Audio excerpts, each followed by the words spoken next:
తాయెత్తు మహిమ. ఒకనాటి ఉదయం ఒక నగరంలోకి ఒక అతి స్థూలకాయుడు ప్రవేశించాడు. అంతటి ఒడ్డు పొడుగు ఏ మానవ మాతృడికి ఉండదు.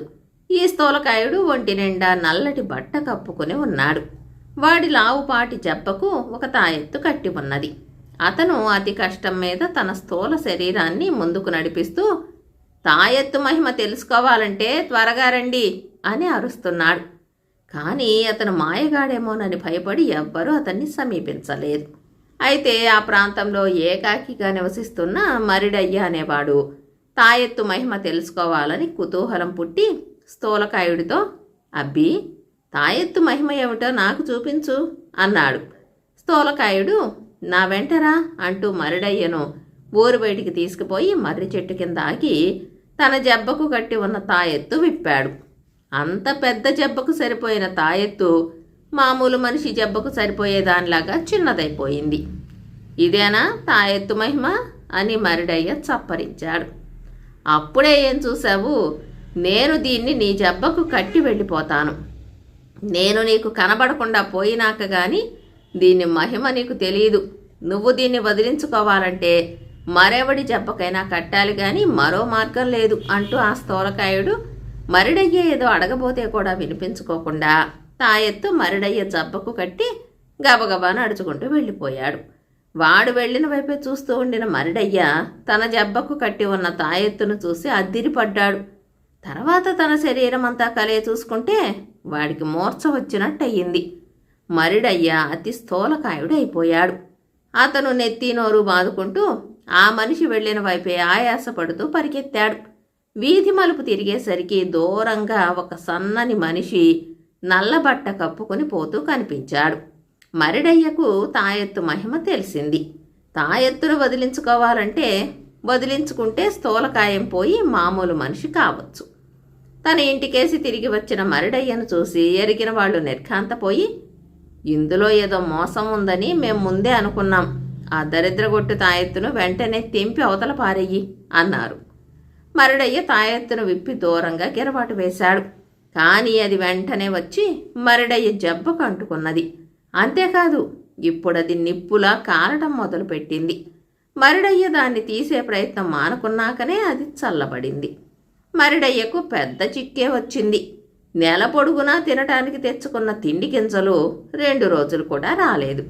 కాయ కష్టం చేసుకునే మరిడయ్య కదల్చటానికే సాధ్యం కాని స్థూల శరీరంతో నానా అవస్థ పడవలసి వచ్చింది. ఒక్క తిండికే తనకున్నదంతా అమ్ముకుని మరిడయ్య తనకిక చావు తప్ప శరణ్యం లేదనుకుని ఊరి బయట ఉన్న మర్రి చెట్టు కిందికి చేరి చావు కోసం ఎదురుచూడసాగాడు. అపరాహ్నం వేళ పొరుగురి నుంచి అటుగా వస్తున్న ఒక బక్క చిక్కి ఉన్న మనిషి మర్రి చెట్టు కింద ఆగి మరిడయ్య శరీరం కేసి చూసి, గురువుగారు, నా పేరు వెంకయ్య. ఒళ్ళు లావెక్కడానికి చిట్కా ఏమన్నా ఉంటే చెబుతారా? అస్థిపంజరంలో ఉండటం చేత నాకు పెళ్లి కాకుండా ఉన్నది అన్నాడు. ప్రాణం లేచి వచ్చినట్టయి, అంతా తాయెత్తు మహిమ అన్నాడు మరిడయ్య. ఆ మహిమ ఏమిటో నాకు చూపిద్దురు అన్నాడు వెంకయ్య. మరిడయ్య తన జబ్బకు ఉన్న తాయెత్తు విప్పి వెంకయ్య జబ్బకు కడుతూ, నేను కనుమరుగే వెళ్ళిపోయాక కానీ దీని మహిమ నీకు తెలియదు. నువ్వు ఈ తాయెత్తును వదిలించుకోవాలంటే దాన్ని మరొకరి జబ్బకు కట్టవలసి ఉంటుంది. దాన్ని పొరపాటును కూడా ఓడదీసి పారేయకు. నిప్పు కాల్చినట్టు నిన్ను కాల్చుతుంది అని చెప్పి తన దారిన తాను ఇంటికి వెళ్ళిపోయాడు. అతను కనపడకుండా పోయిందాకా చూసి తన శరీరం కేసి చూసుకునేసరికి వెంకయ్యకు తల తిరిగినట్టు అయ్యింది. అతని శరీరం అతి స్థూలంగా తయారయ్యింది. అతను తన ఊరు వెళ్ళాడు కానీ అంత స్థూలంగా ఉన్నవాడికి ఎవ్వరూ పిల్లనిచ్చారు కారు. హతాశుడై వెంకయ్య తిరిగి నగరం చేరుకున్నాడు. వెంకయ్యకు కూడా తిండి సమస్య ఏర్పడింది. కాషాయ వస్త్రాలు ధరించి ఇల్లుళ్ళు తిరిగి ముష్టెత్తుతూ జీవించసాగాడు. ఒకనాడు వెంకయ్య ఒక ఇంటి తలుపు తట్టాడు. ఆ ఇంట్లో ఒక బ్రహ్మచారిణి ఉంటున్నది. ఆమె వికారి కావడం చేత పెళ్లి కాలేదు. ఆమె తలుపు తెరిచి వెంకయ్య కాషాయ వస్త్రాలు చూసి, అందంగా కనిపించటానికి కిటికీ ఏమైనా ఉన్నదా స్వామి అన్నది. వెంకయ్య బుర్ర మెరుపులా పనిచేసింది. లేకేమి, తాయెత్తు ఉన్నది అన్నాడు. ఆ తాయెత్తు నాకిచ్చి పుణ్యం కట్టుకోండి అన్నది బ్రహ్మచారిణి. వెంటనే వెంకయ్య తన తాయెత్తు విప్పి ఆమె జబ్బకు కడుతూ, నేను కనిపించకుండా వెళ్ళిన తర్వాతనే ఈ తాయెత్తు మహిమ నీకు తెలుస్తుంది. దీన్ని వదిలించాలంటే మరొకరి జబ్బకు కట్టడం తప్ప మార్గాంతరం లేదు అని చెప్పి వెళ్ళిపోయాడు. బ్రహ్మచారిణి లోపలికి వెళ్ళి తన అందం చూసుకోవటానికి నిలువుటద్దం ముందు నిలబడి తుళ్ళిపడింది. అంత నిలువద్దంలోనూ ఆమె శరీరంలో 4వ వంతు కూడా కనపడటం లేదు. ఆమె శోకాలు పెట్టింది. చుట్టుపక్కల వాళ్ళు వచ్చి ఆమెను చూశారు. అలా వచ్చిన వారిలో ఆ నగరపు యువరాణి పరిచారిక కూడా ఉన్నది. బ్రహ్మచారిణిని చూడగానే ఆమె విరగబడి నవ్వుతూ, యువరాణి వారు నవ్వి 4 ఏళ్లయ్యింది. నిన్ను చూస్తే ఆమె తప్పక నవ్వుతుంది అన్నది. ఆమె బ్రహ్మచారిణిని ఉద్యానవనంలో ఉన్న యువరాణి వద్దకు తీసుకుపోయింది. భూతకిలా ఉన్న బ్రహ్మచారిణి వయ్యారంగా నడుస్తూ వస్తూ ఉండటం చూడగానే యువరాణి గలగలా నవ్వి, ఇంతకాలానికి నన్ను మళ్ళీ నవ్వించగలిగావు, నీలో ఏం మహత్తు ఉన్నది అని బ్రహ్మచారిణ్ణి అడిగింది. మహత్తు నాది కాదు, తాయెత్తుది అన్నది బ్రహ్మచారిణి. ఏది ఆ తాయెత్తు ఒక్కసారి చూస్తాను, ఇలా అయ్యి అని యువరాణి అడిగింది. కట్టుకుని మరీ చూడండి అంటూ బ్రహ్మచారిణి తన తాయెత్తు తీసి యువరాణి జబ్బకు కట్టి, మరొకరి జబ్బకు కట్టినప్పుడే ఇది మిమ్మల్ని వదులుతుంది అని చెప్పేసి వేగంగా తన ఇంటికి వెళ్ళిపోయింది. యువరాణి పల్లకి ఎక్కి రాజభవనానికి బయలుదేరింది. కొద్ది దూరం పోయేసరికే బోయేలకు పల్లకి బరువు మోయరానంత అయిపోయి దాన్ని కింద పడేశారు. యువరాణి భూతకిలా లేచింది. తన తండ్రిని చూడగానే యువరాణి బావురుమని ఏడుస్తూ జరిగిన సంగతి చెప్పింది. ఒక్కగానొక్క కూతురు పరిస్థితి చూడలేక రాజు తాయెత్తును తెంపి దూరంగా పారేశాడు. కానీ మరుక్షణమే అది వచ్చి యువరాణి జబ్బకు కరుచుకుని నిప్పులా కాల్చసాగింది. ఆమె పడే బాధ సహించలేక రాజు ఆ తాయెత్తును తానే కట్టుకున్నాడు. యువరాణి ఎప్పటిలా నాజూకుగా తయారైంది. కానీ రాజు స్థూలకాయుడైపోయాడు. రాజుగారు గనుక తిండి సమస్య లేదు. కానీ దుస్తులు, సింహాసనము, కిరీటము, ప్రతిష్ట సమస్యలే కూర్చున్నాయి. ఆనాడు ఆయన బ్రహ్మచారిణ్ణి ప్రశ్నించి తాయెత్తును ఆమెకిచ్చిన వెంకయ్యను అడిగి అతనికిచ్చిన మరిడయ్యను ఆరా తీయించి మరిడయ్యకు తాయెత్తు అంటగట్టిన వాడిని గురించి తెలుసుకోలేకపోయాడు. చివరకు ఆయన నిండు సభలో తాయెత్తు గురించి చెప్పి తన తాయెత్తు కట్టించుకున్న వాడికి తిండి వగైరా ఏర్పాట్లు చేస్తానన్నాడు. అప్పుడు ఒక మనిషి తాయెత్తు కట్టించుకునేందుకు ముందుకు వచ్చాడు. వాడే మరిడయ్యకు తాయెత్తు అంటగట్టినవాడు. వాడు మళ్ళీ స్థూల శరీరం తెచ్చుకుని హాయిగా రాజమందిరంలో తింటూ యువరాణిని వినోదపరుస్తూ జీవించాడు. కథ సమాప్తం. వివిధ దేశాల కథలు. ఈ విభాగంలో ఇండోనేషియా కథ యువరాణి త్యాగం. సుంబారాజ్య ప్రజలు ప్రతి ఫిబ్రవరి, మార్చి నెలలలో పౌర్ణమికి తర్వాతి 7-8 రోజుల్లో సముద్రం నుంచి వచ్చే రంగురంగుల పురుగులను సేకరించడానికి సముద్ర తీరానికి చేరుకుంటారు. ఎందుకో తెలుసా? అది తెలుసుకోవటానికి కథ వినండి.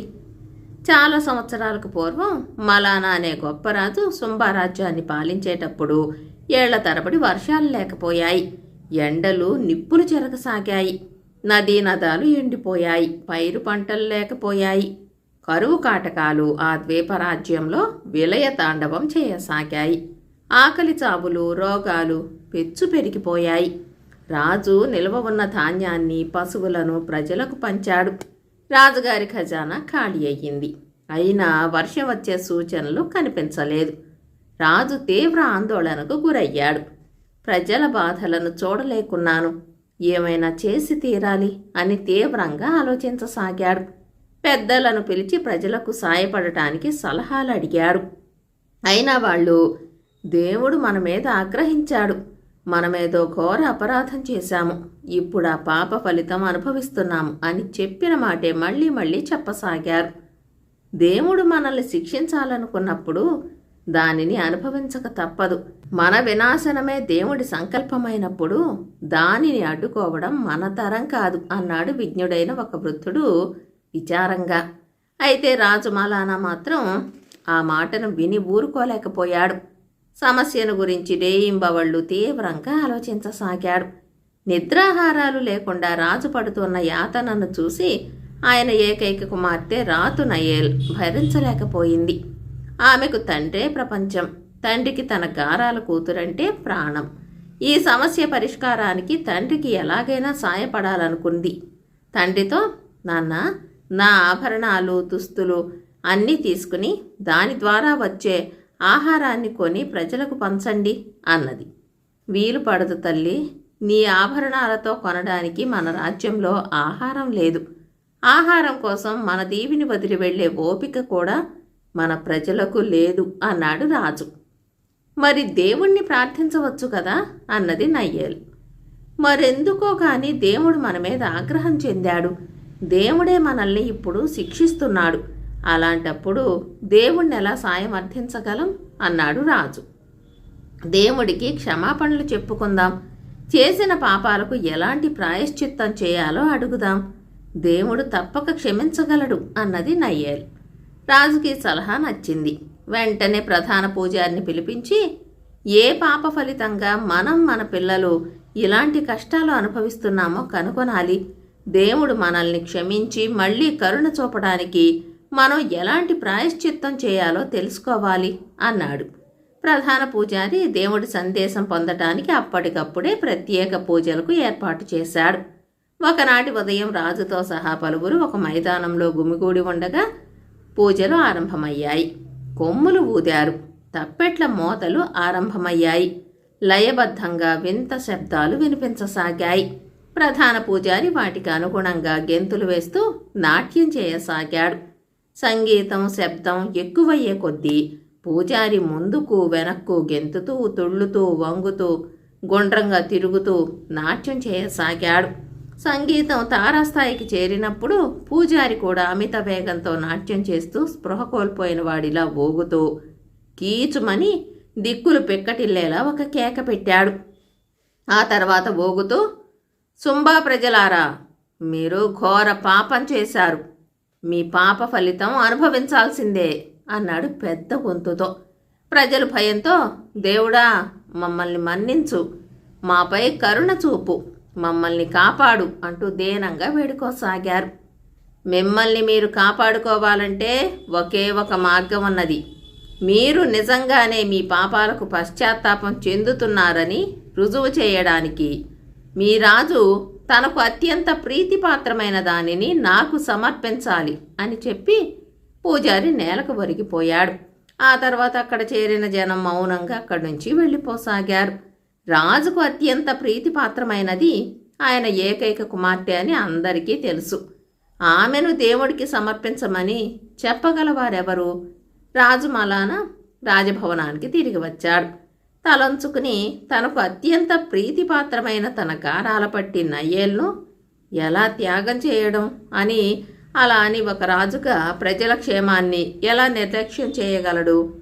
బరువెక్కిన హృదయంతో తీవ్రంగా ఆలోచించసాగాడు.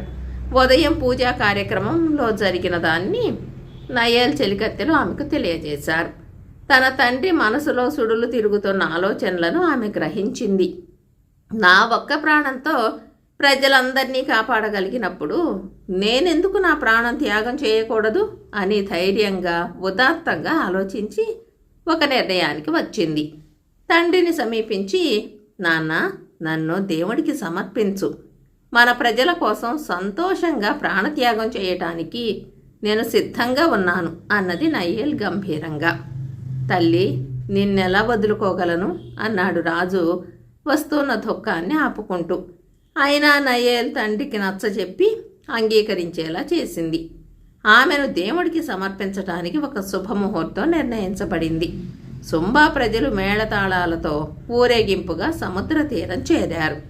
అక్కడి నుంచే రాకుమారిని లోతైన సముద్ర జలాలలోకి తోయాలి. నయ్యేల్ మునుపటి కన్నా మరింత అందంతో శోభాయమానంగా కనిపించింది. ప్రధాన పూజారి ప్రార్థనలు పూర్తి చేయగానే రాజు మలాన ఉద్వేగంతో వణుకుతూ ఉద్ధృతంగా లేస్తున్న అలల మధ్యకు తన కుమార్తెను తోసేశాడు.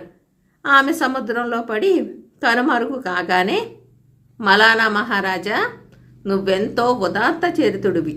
నేనెంతగానో సంతోషించాను. ఇకపై మీకు అనావృష్టి, కరువు కాటకాలు ఉండవు. త్యాగశీలి, ధీశాలి అయిన నీ కుమార్తె నయ్యేల్ తన మాతృభూమికి ఏటా 2 సార్లు తిరిగి రాగలదు.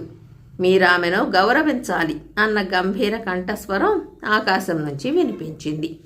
ఆనాటి నుంచి ఏటా సముద్రం నుంచి వివిధ వర్ణాల పురుగులు గట్టుకు కొట్టుకు రాసాగాయి. తమ యువరాణి తమ క్షేమాన్ని చూడటానికి రంగురంగుల పురుగుల రూపంలో వస్తుందని అక్కడి ప్రజలు విశ్వసిస్తారు. ఆ పురుగులను సేకరించి త్యాగమయ్యి యువరాణి రాతు నయేల్ స్మృతిని గౌరవిస్తారు. కథ సమాప్తం. ఫలించిన ఉపాయం. మద్దిపర్రు అనే గ్రామంలో రాజయ్య అనే గ్రామాధికారి వద్ద నందయ్య అనే ఒక గ్రామ నౌకరు ఉండేవాడు. అతను గ్రామాధికారికి నమ్మిన బంటుగా ఉంటూ వృత్తి సంబంధమైన పనులతో పాటు ఇంటి చాకరీ కూడా చేస్తూ రాజయ్య భార్య రంగమ్మ అభిమానాన్ని కూడా సంపాదించాడు.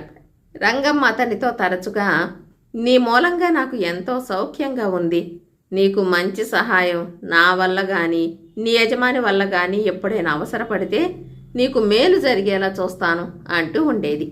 ఇలా ఉండగా జమీందారు దివాణంలో పనిచేయడానికి 2 ఉద్యోగాలు ఖాళీ పడ్డాయి. రాజయ్యకు సమర్థుడైన గ్రామాధికారి అని పేరుండటం వల్ల ఆ రెండింట్లో ఒక ఉద్యోగానికి ఎవరైనా మంచివాణ్ణి ఎంపిక చేసే అవకాశం జమీందారు ఆయనకిచ్చాడు. నందయ్యకు ఈ విషయం తెలియగానే అతను రంగమ్మతో, నా కొడుక్కు కొద్దిపాటి చదువుంది, మిమ్మల్నే నమ్ముకున్నాను, అయ్యగారితో వాడికి దివాణంలో ఉద్యోగం వచ్చేలా జమీందారు గారితో ఒక చిన్న మాట చెప్పమనండి అని కోరాడు. రంగమ్మ తప్పక ఉద్యోగం వచ్చేలా చూస్తానని మాట ఇచ్చింది. ఆ రోజు సాయంత్రం నందయ్య గ్రామ కచేరీ నుంచి రాజయ్యతో కలిసి ఇంటికి వచ్చి ఇంటి పనులు పూర్తి చేసి తన ఇంటికి వెళుతూ దారిలో ఏదో గుర్తుకు వచ్చి మళ్ళీ గ్రామాధికారి ఇంటికి వచ్చాడు. ఆ సమయంలో ఇంటి తలుపులు దగ్గరకు వేసి ఉన్నాయి. లోపల నుంచి రంగమ్మ తన కొడుకు గురించి రాజయ్యతో ఏదో చెబుతూ ఉండటంతో నందయ్య గుమ్మం దగ్గర ఆగిపోయి చెవులు రిక్కించాడు. తమనే నమ్ముకున్న నందయ్య కొడుకుకు ఉద్యోగం వేయించమని ఆమె భర్తను అడుగుతున్నది. ఇందుకు రాజయ్య, చూడు, నీ అంత అమాయకురాలు ఎక్కడా ఉండదు. నందయ్య కొడుక్కి ఉద్యోగం వస్తే తనకు ఓపిక ఉడికిపోయిందని వాడు మన దగ్గర చేస్తున్న ఉద్యోగం మానేసి కొడుకు దగ్గరకు వెళ్ళిపోవడం ఖాయం. అదే ఉద్యోగం రాకపోతే తన తర్వాత ఉద్యోగంలో కొడుకునే ప్రవేశపెడతాడు. మనకు మంచి నౌకరు కావాలంటే నువ్వు నందయ్య కొడుకు ఉద్యోగం వేయించమని అడగకూడదు అన్నాడు. నిజమే, మీ ముందు చూపు నాకు లేకపోయింది అన్నది రంగమ్మ. నందయ్యకు ఆ మాటలు చెవిన పడగానే మతిపోయినట్లయింది. అతను గిరుక్కున వెనుదిరిగి ఇంటికి వెళ్ళిపోయాడు. ఆ రోజు నందయ్య ఇంటికి అతని బావమరిది వచ్చాడు. అతనికి పెళ్ళిడికొచ్చిన కూతురుంది. ఆమెను నందయ్య కొడుక్కివ్వాలని ఆశపడుతున్నాడు. నందయ్య ఎవరితోనూ మాట్లాడకుండా భోజనం చేసి గదిలోకి వెళ్ళాడు. అతని భార్య బావమరిది వెనకగా గదిలోకి వెళ్ళారు. బావమరిది నందయ్యను, ఏమిటి బావా, ఏదో విచారణలో ఉన్నట్టున్నావు అంటూ నవ్వుతూ అడిగాడు. నందయ్య గ్రామాధికారి ఇంటిలో తను విన్న సంభాషణ గురించి చెప్పి, నా కొడుకు నా తర్వాత నౌకరుగా పనిచేయటం గురించి నేను బాధపడను, కానీ విశ్వాసాన్ని బానిసత్వంగా భావించే వారి వద్ద పనిచేసినందుకు దిగులుతో కుంగిపోతున్నాను అన్నాడు. పరిస్థితి గ్రహించిన నందయ్య బావమరిది, బావా, నీ విలువ తెలిసి గ్రామాధికారి నిన్ను గౌరవించటమే కాదు, నా మేనల్లుడికి జమీందారు గారి దివాణంలో ఉద్యోగం వచ్చేలా సిఫార్సు చేసేందుకు నేను ఉపాయం ఆలోచించాను అన్నాడు. నందయ్య అదేమిటన్నట్టు చూశాడు. అప్పుడు అతని బావమరిది, గ్రామాధికారితో నువ్వు పని మానేయదలుచుకున్నానని, నీ కొడుకుకు దివాణంలో కాకపోతే నీ స్థానంలో గ్రామ నౌకరుగా అయిన ఉద్యోగానికి జమీందారుకు సిఫార్సు చేయమని అడుగు, ఆ తర్వాత కథ నేను నడుపుతాను అని తానేం చేయదలుచుకున్నది చెప్పాడు. ఇది జరిగే పనేనా అంటూ నందయ్య అంగీకరించాడు. ఆ మర్నాడు మామూలుగానే నందయ్య గ్రామాధికారి ఇంటికి వెళ్ళాడు. రంగమ్మ నందయ్యతో, రాత్రి నీ గురించి ఆయనతో మాట్లాడాను, 1 నెల రోజుల లోపల దివాణంలో ఉద్యోగానికి ఎవరినో ఒకరిని ఎంపిక చేయాలట. ఖాళీలు 2 ఉన్నాయట కదా, అందులో 1 ఉద్యోగం మాత్రమే మీ అయ్యగారి చేతిలో ఉంది. మీ వాడికన్నా అర్హత గలవాళ్ళు ఉన్నారు. అందుచేత పనిలో పనిగా నువ్వు వయసు పైబడిన కారణంగా నీ కొడుక్కు ఉద్యోగం ఇవ్వమని అభ్యర్థన పెట్టుకో. ఏ కారణం చేతనైనా ఆ ఉద్యోగం రాకపోతే వంశపారంపర్య హక్కుగా నీ ఉద్యోగం నీ కొడుక్కి వచ్చేస్తుంది. ఒకవేళ దివాణంలోనే ఉద్యోగం వచ్చినా రావచ్చు. ఈలోగా నీ కొడుకు గురించి మీ అయ్యగారికి నేను 4 మంచి మొక్కలు చెబుతాను. వాడిని నీ స్థానంలో నౌకరీలో ప్రవేశపెట్టడానికి తటపటాయించకు అన్నది. ఇందుకు నందయ్య వినయంగా, అమ్మగారు, మీకు తెలుసు కదా, నా తమ్ముడు వాడి భార్య పోవటం చేత చిన్నతనం నుంచి వాడి కొడుకును కూడా నేనే పెంచాను. నా కొడుకు పేరు జయుడైతే వాడి పేరు విజయుడు. నా తర్వాత నేను చేసే ఉద్యోగంలో వాళ్లల్లో ఎవరో ఒకరికి ఇవ్వాలని మీకు అనిపిస్తే 1 నెల రోజుల పాటు నా బదులుగా 2 మీ దగ్గర ఉంచుతాను. నా కొడుకు దివాణంలో ఉద్యోగం వస్తే మంచిదే, లేకపోతే మీకు నచ్చితే నా తమ్ముడి కొడుకు విజయుడికి నా స్థానానికి సిఫార్సు చేయండి అన్నాడు. రంగమ్మ సరేనని భర్త కచేరీ నుంచి రాగానే ఆయనకు విషయం చెప్పింది. రాజయ్య కొద్దిసేపు ఆలోచించి, నందయ్య కోరిక కొంత సబబుగానే ఉంది.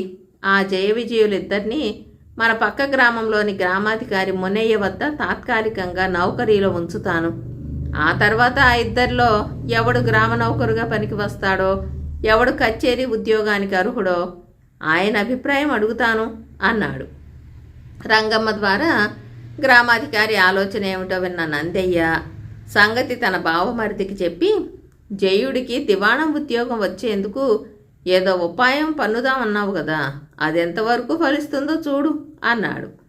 బావమరిది జయ విజయులను పిలిచి పక్క గ్రామం గ్రామాధికారి దగ్గర 1 నెల పాటు చేయవలసిన నౌకరీ గురించి చెప్పి, మీ పెదనాన్న ఎంత ప్రయత్నించినా నీకు చదువు అబ్బింది కాదు, దానికి ఇప్పుడు విచారించనవసరం లేదు. జయుడికి కాస్తో కుస్తో చదువు ఉంది, ఎలాగైనా బ్రతుకుతాడు. లేకపోతే నేనెలాగూ అల్లుడిని చేసుకునే ఉద్దేశంలోనే ఉన్నాను కాబట్టి వాడికి నా అండ ఉంటుంది. పెదనాన్న కోరిక తీరాలంటే నువ్వు ఇప్పుడు మన గ్రామాధికారి పంపిన చోట వినయంగా ఉంటూ మంచి పేరు తెచ్చుకో అన్నాడు. ఆ తర్వాత జయుడితో, నువ్వు పనిలో చేరగానే ఉద్యోగానికి సంబంధించిన పనులు తప్ప ఇంటి పనులు అస్సలు ముట్టుకోనని చెప్పు. నీ ఉద్యోగానికి సంబంధించిన బాధ్యతలను మాత్రం చాలా జాగ్రత్తగా, నేర్పుగా, పెద్దల మెప్పు పొందేలా నిర్వర్తించు. అది నీకు మేలు చేస్తుంది అన్నాడు. రాజయ్య పంపగా జయ విజయులిద్దరూ పక్క గ్రామం గ్రామాధికారి మునయ్య దగ్గర పనిలో చేరారు. జయుడు ఆయనతో తనకు ఉద్యోగ సంబంధమైన పనులు మాత్రమే చెప్పమని, ఇంటి పనులు చెప్పొద్దని నిర్మోహమాటంగా చెప్పేశాడు. విజయుడు మాత్రం వృత్తి పనులతో పాటు ఇంటి పనులు కూడా చేస్తూ మునయ్య మెప్పు పొందాడు.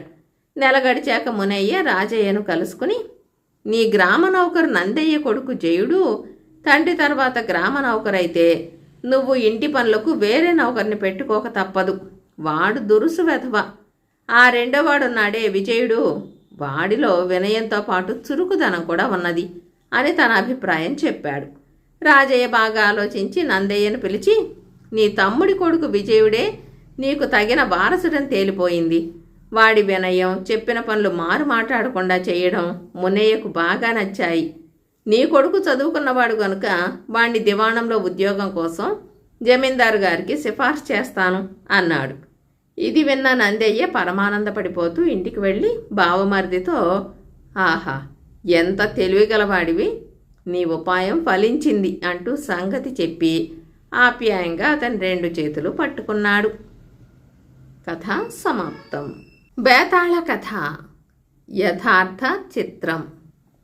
పట్టువదలని విక్రమార్కుడు చెట్టు వద్దకు తిరిగి వెళ్ళి చెట్టుపై నుంచి శవాన్ని దించి భుజాన వేసుకుని ఎప్పటిలాగే మౌనంగా శ్మశానం కేసి నడవసాగాడు.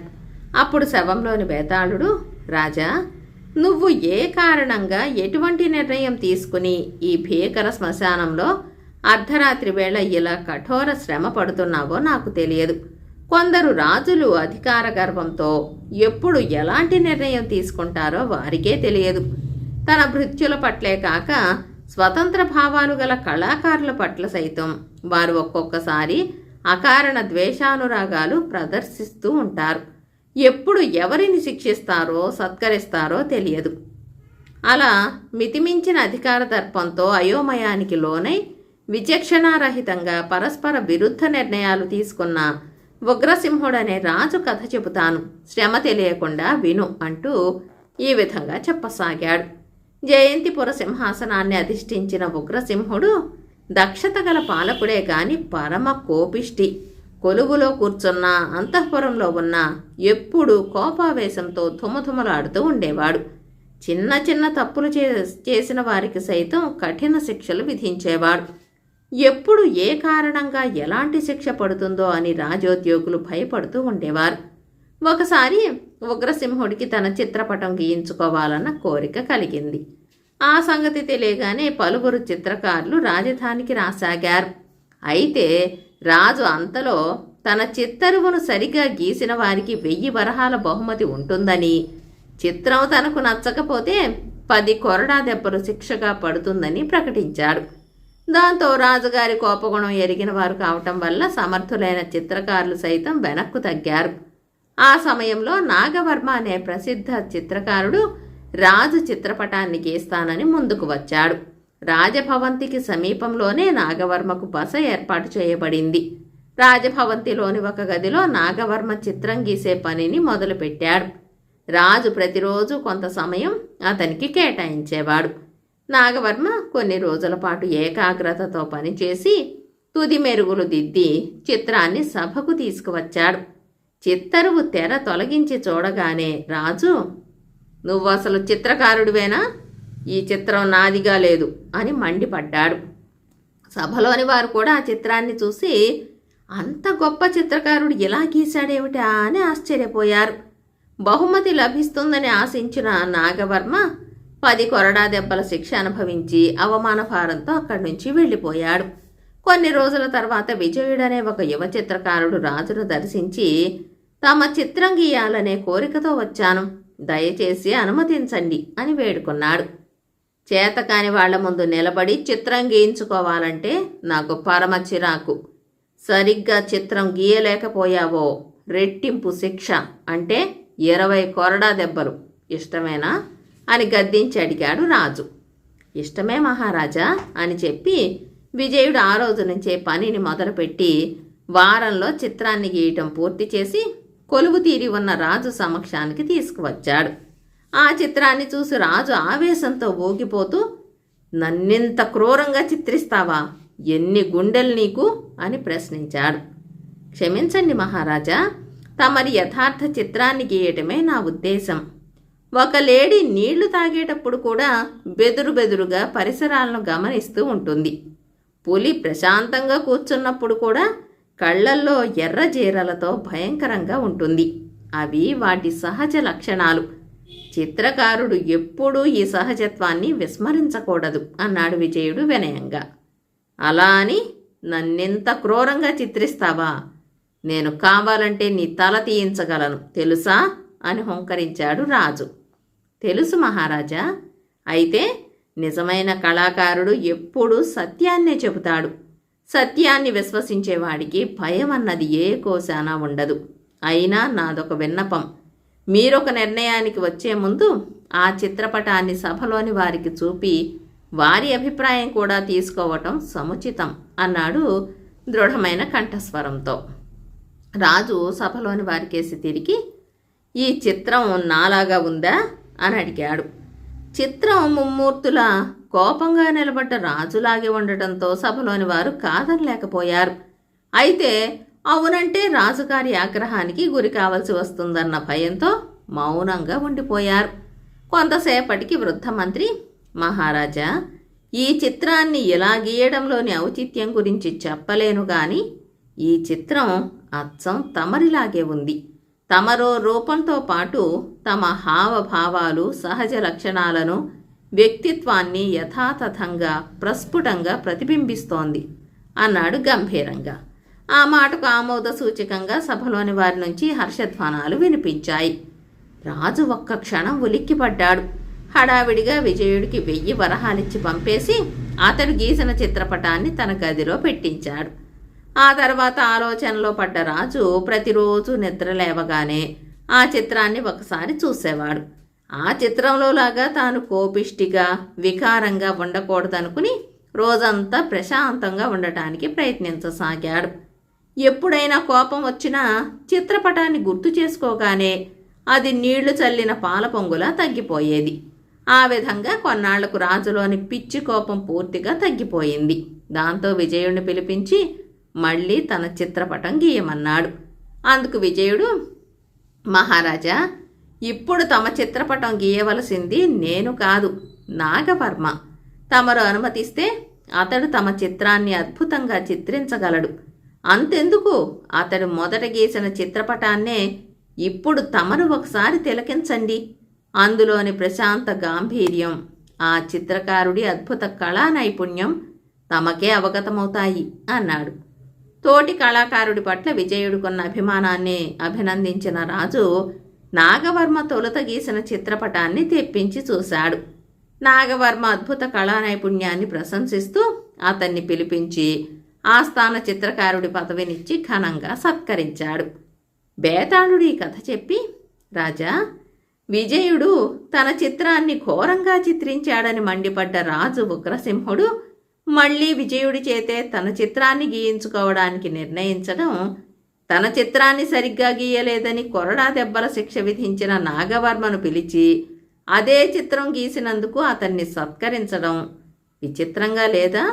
అవి ఆయనలో కరడుగట్టిన నిరంకుశ ధోరణికి, విచక్షణ రాహిత్యానికి తర్పణం పడుతున్నాయి కదా. ఆ ఇద్దరు చిత్రకారులు గీసిన చిత్రాలలో ఉత్తమమైనదేదో నిర్ణయించలేని గందరగోళంతోనే రాజు ఉభయులను సత్కరించాడన్నది సుస్పష్టం కాదా? ఈ సందేహాలకు సమాధానం తెలిసి కూడా చెప్పకపోయావో నీ తల పగిలిపోతుంది అన్నాడు. దానికి విక్రమార్కుడు, రాజు ఉగ్రసింహుడు మొదట ఆగ్రహ స్వభావుడే గాని ఆ తర్వాత జరిగిన సంఘటనలు ఆయనలో మంచి మార్పును తీసుకువచ్చాయి. మొదట తన చిత్రాన్ని ఘోరంగా గీశాడనుకున్న విజయుణ్ణి కఠినంగా శిక్షించాలనుకున్నాడు. అయితే వృద్ధ మంత్రి సభలోని వారి అభిప్రాయాన్ని తోసిపుచ్చలేక అతన్ని బహుమతితో సత్కరించక తప్పింది కాదు. అయితే ఆ తర్వాత నింపాదిగా ఆలోచించటంతో లోపం విజయుడు గీసిన చిత్రంలో లేదని, కోప స్వభావం గల తన రూపంలోనే ఉందని గ్రహించటం వల్లే అదే చిత్రకారుడి చేత మళ్లీ తన చిత్రాన్ని గీయించుకోవాలని ఆశించాడు. మొదట నాగవర్మ చిత్రించిన తన చిత్రాన్ని ఆగ్రహావేశంతో ఉన్న రాజు చూసి అందులోని మచ్చుకు సైతం తన దర్పం దంభం కనిపించకపోయేసరికి ఆశాభంగానికి లోనై నాగవర్మను శిక్షించాడు. తమ రాజును ఏనాడు శాంత స్వభావిగా చూసి ఎరగరు గనక సభలోని వారు సైతం ఆ చిత్రాన్ని హర్షించలేకపోయారు. రాజు శాంత స్వభావిగా మారిన తర్వాత ఆ చిత్రాన్ని చూసినప్పుడు అందులోని శాంత గాంభీర్యం ఆయన్ను ముగ్ధుణ్ణి చేసింది. అందుకే దానిని గీసిన నాగవర్మను ఘనంగా సత్కరించాడు. మంచిని గొప్పతనాన్ని గుర్తించాలంటే చూసేవారిలో సైతం అవి ఎంతో కొంత ఉన్నప్పుడే సాధ్యం. ఇక చిత్రకారుల విషయానికి వస్తే ఇద్దరూ గొప్పవారే. ఉన్నది ఉన్నట్టు చూపే యథార్థ చిత్రరచనలో విజయుడు అందివేసిన చేయి. ఉన్నదానిలోని లోపాలను సవరించి ఎలా ఉంటే ఉత్తమంగా ఉంటుందో ఊహించి కళాకౌశలంతో చిత్రించగల ప్రతిభాశాలి నాగవర్మ. అందుకే రాజును ఆదర్శ పాలకుడికి ఉండవలసిన శాంత గంభీర లక్షణాలతో చిత్రించాడు. చిత్రకారులు ఇరువురిని సత్కరించడంలో రాజు పరిణితి, పరిపక్వత, సునిశ్చిత పరిశీలన దృష్టి ద్యోతకమవుతున్నాయే తప్ప గందరగోళం, విచక్షణ రాహిత్యం కావు అన్నాడు. రాజుకి ఈ విధంగా మౌనభంగం కలగగానే బేతాళుడు శవంతో సహా మాయమై తిరిగి చెట్టెక్కాడు. కథ కంచికి మనమింటికి.